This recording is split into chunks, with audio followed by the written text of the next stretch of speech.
नमस्कार. या सखोल विश्लेषणामध्ये स्वागत आहे. आज आपण आर्थिक विश्वातल्या एका अत्यंत रहस्यमय, आकर्षक आणि तितक्याच धोकादायक अशा क्षेत्राची सफर करणार आहोत. ते म्हणजे भारतीय पेनी स्टॉक मार्केट. रातोरात नशीब उघडणाऱ्या आणि शून्यातून विश्व निर्माण करणाऱ्या अनेक कथा आपल्या कानावर येत असतात, बरोबर? पण या चकचकीत नाण्याची दुसरी बाजू काय आहे? चला, उपलब्ध माहितीच्या आधारे आज या बाजारातील खाचाखोचा अगदी सोप्या भाषेत समजून घेऊया. ठीक आहे, चला यात सखोल डोकावून पाहूया. फक्त 10 किंवा 20 रुपये म्हणजे विचार करा, एखाद्या साध्या चहाच्या कपापेक्षाही कमी किंमत. आणि हीच अत्यंत कमी किंमत या स्टॉक्सना सर्वात जास्त आकर्षक बनवते. बाजारात प्रवेश करण्यासाठी इथे इतकं कमी भांडवल लागतं की हजारो शेअर्स एकाच वेळी खरेदी करण्याचा मोह कुणालाही आवरता येत नाही. पण या अगदी किरकोळ वाटणाऱ्या किमतीमागे एक खूप मोठी आणि गुंतागुंतीची यंत्रणा काम करत असते. भाग 1. भारतीय पेनी स्टॉक्सची व्याख्या. तर भारतीय पेनी स्टॉक्स म्हणजे नेमकं काय? अगदी साध्या शब्दात सांगायचं तर हे अशा स्मॉल कॅप म्हणजेच अतिशय छोट्या बाजार भांडवल असलेल्या कंपन्यांचे शेअर्स असतात, जे बाजारात अनेकदा 10 किंवा 20 रुपयांच्या खाली ट्रेड करतात. इथे एक गोष्ट समजून घेणं खूप गरजेचं आहे बरं का. हे शेअर्स म्हणजे एखाद्या नव्यानं सुरू झालेल्या गल्लीतल्या छोट्या आणि अननुभवी दुकानासारखे असतात.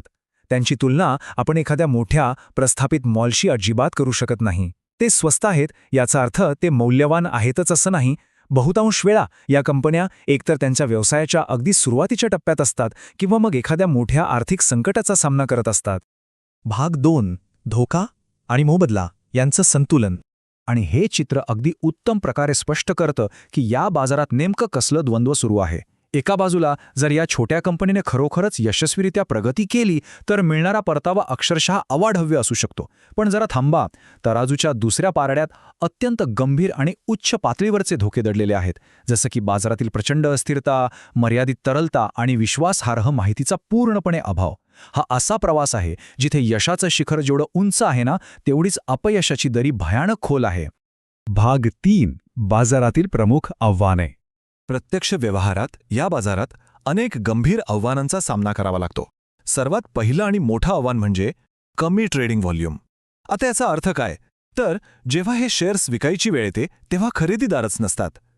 हे अगदी एखादी अशा खोलीत अडकल्यासारखं आहे जिथून बाहेर पडण्याचा मार्ग सापडत नाही. दुसरं आव्हान म्हणजे हे शेअर्स अनेकदा प्रमुख स्टॉक एक्सचेंजच्या मुख्य प्रवाहाबाहेर ट्रेड केले जातात.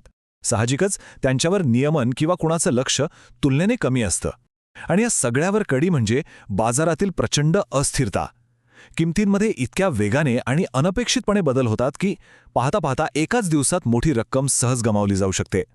या सर्व आव्हानांमध्ये भर घालणारा आणि सर्वात जास्त चिंताजनक घटक कोणता असेल तर तो म्हणजे विश्वासार्ह आर्थिक माहितीचा अभाव.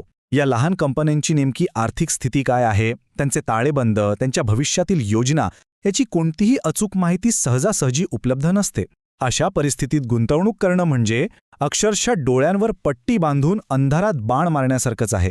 अधिकृत आणि पारदर्शक माहितीशिवाय या शेअर्सचं खरं मूल्य ठरवणं जवळपास अशक्य होऊन बसतं. भाग 4. रणनीती आणि संशोधन.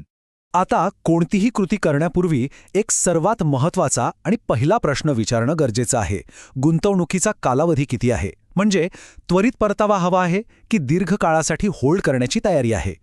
पेनी स्टॉक्सच्या जगात तात्काळ नफा मिळवण्याच्या घाईत अनेकदा लोकांचं प्रचंड मोठं नुकसान होतं.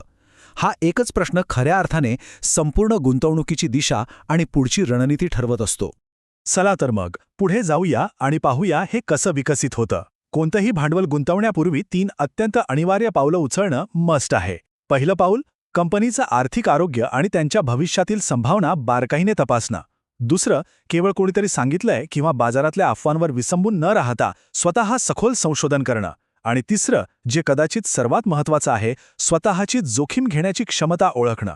या पायऱ्या पार केल्याशिवाय पुढे जाणं अत्यंत धोकादायक ठरू शकतं. तर या विश्लेषणाचा सर्वात महत्त्वाचा मुद्दा हा आहे की कोणत्याही आकर्षक परताव्याच्या आणि रातोरात श्रीमंत होण्याच्या आशेमागे वाहून न जाता पेनी स्टॉक्समध्ये पाऊल ठेवण्यापूर्वी अत्यंत सखोल संशोधन करावं आणि स्वतःच्या जोखीम घेण्याच्या क्षमतेचा विचार नक्की करावा. आपण आज उपलब्ध माहितीच्या आधारे या रहस्यमय बाजाराचं संपूर्ण चित्र उभं केलं आहे. शेवटी एक अत्यंत महत्त्वाचा विचार करण्यासारखा प्रश्न उरतोच. पारदर्शकतेचा पूर्ण अभाव आणि इतकी प्रचंड अस्थिरता असलेल्या या खेळात मिळणारा संभाव्य नफा खरोखरच एवढी मोठी आर्थिक जोखीम पत्करणे इतका मौल्यवान आहे का? विचार नक्की करा.